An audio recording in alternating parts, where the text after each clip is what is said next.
বাংলা মদ খাও আর জয় বাংলা বলো।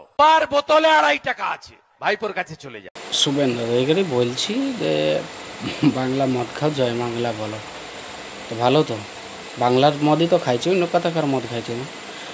দ্বিতীয় কথা ভাইপুর কাছে যাই, ভাইপুর কাছে যায় জানে কী করো, নিশ্চয়ই এর কাছে কমিশন আসে, কিছুটা হলেও আসে। যখন একটা চোর আর একটা চোরকে সন্দেহ করে জানবা সেও চোর ছাড়া কিছু নয়। দ্বিতীয় কথা হয়েছে কি, রাজ্যের বাজেটের উপরে রাজ্যের যদি 7 কোটি টাকার ঋণ হয় তার থেকে ডবল ঋণ হয়েছে কেন্দ্র করে যায়, কত জানো? যেটা 1951 পর থেকে 2014 অবধি যা ঋণ হয়নি, 2014 থেকে 25 অবধি ঋণ হয়েছে ভারতের 155 কোটি টাকা নরেন্দ্র মোদী করেছে। এখানে পার ব্যক্তির মাথা পিছু 1 থেকে 1.5 লাখ টাকার উপরে শায়দ ঋণ করে দিছ, সেটা কোনো কথা নাই। ও বলে